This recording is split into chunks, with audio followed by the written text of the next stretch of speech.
So today we will learn about organic chemistry. Organic is a term pertaining to life.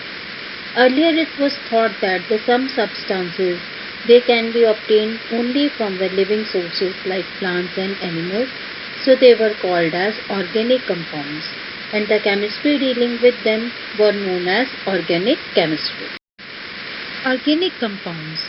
These contain the elements carbon, hydrogen and oxygen, and carbon is found in the things that once were living.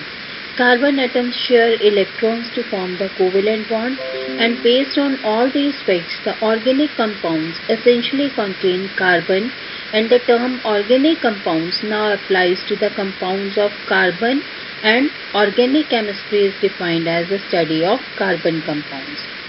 Organic compounds are different from inorganic compounds because in organic compounds carbon is necessary element, and generally they do not dissolve in water, but they dissolve in organic solvents like alcohol, benzene and chloroform. Organic compounds have low melting and boiling points, and they are inflammable in nature, means they catch fire very easily. They usually form covalent bonds. They are non-electrolytes in nature, means they do not form ions in water. They show phenomenon of isomerism, means with same molecular formula they show different structures. Organic compounds have characteristic color and odor, and molecular reactions are slow due to presence of linkages, and these reactions never proceed to completion. We know organic compounds are obtained from living sources such as animals and plants. From animals we are getting proteins and fats. Proteins in the form of eggs, mutton, chicken, beef, fish, etc. Fats and oils we are getting from milk, butter and cheese. In the same way, plants, from the living plants we can get carbohydrates, proteins, vitamins and oils, and on the other hand from the dead plants we can get coal, petroleum and gases. Large number of organic compounds are existing in nature. The main reason for existence of large number of compounds is unique nature of carbon atom. Firstly, the carbon shows tetravalency. Tetravalency means it has 4 electrons in the outermost shell, so it can neither lose nor gain electrons to attain octet. So it forms covalent bonds by sharing of its 4 electrons with other atoms. And this characteristic of carbon atom, by virtue of which it forms 4 covalent bonds, is called as tetravalency. Secondly, carbon shows the property of catenation. Catenation is a property of self-linking of atoms of an element through covalent bonds in order to form straight chains, branch chains and cyclic chains of different sizes. So it is known as catenation. So carbon shows the property of catenation. It can form single, double and triple covalent bonds by different atoms, and it also shows the property of tetravalency. So it has a unique nature because of which it can form large number of compounds. Now we will learn about hydrocarbons. Hydrocarbons are the compounds that are made up of only carbon and hydrogen atoms. So organic compounds, they are of two types, that is open chain compounds and cyclic compounds. Open chain compounds are also called as aliphatic compounds.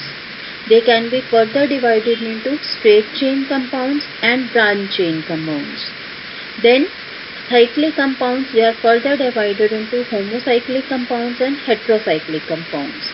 Homocyclic are further divided into alicyclic and aromatic compounds. So this much detail is not there in our syllabus. We have to learn that unsaturated compounds and saturated compounds are the parts of open chain compounds. Saturated compounds are called as alkanes or paraffins. Unsaturated compounds are called as alkenes and alkynes. Alkanes, they have single bonded carbon atoms. Alkenes and alkynes, they have double bonded and triple bonded carbon atoms respectively. Now we will learn the differences between saturated and unsaturated hydrocarbons.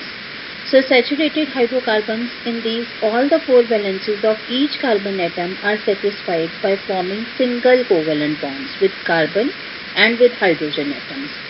On the other hand, unsaturated organic compounds, the valencies of at least 2 carbon atoms are not fully satisfied by the hydrogen atoms.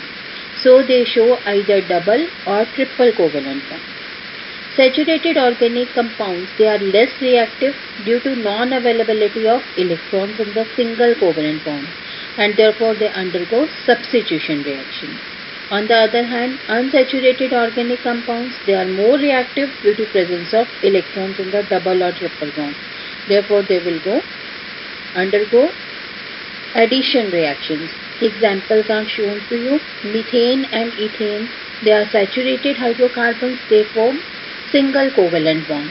On the other hand, ethene and ethyne, they show unsaturated hydrocarbons as they form double and triple covalent bond. Saturated hydrocarbons are solids at room temperature and unsaturated hydrocarbons are liquids or gases at room temperature.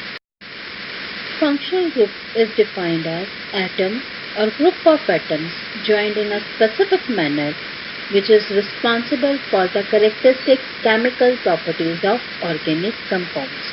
Means the functional group decides the chemical properties of the organic compounds. These are the atoms or group of atoms.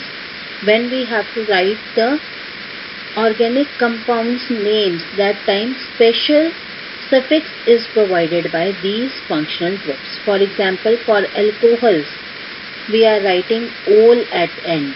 For aldehydes, we are writing al at end. For ketones, we are writing on at the end. So they provide different suffixes for the compounds, from which we come to know that with which category this compound belongs to.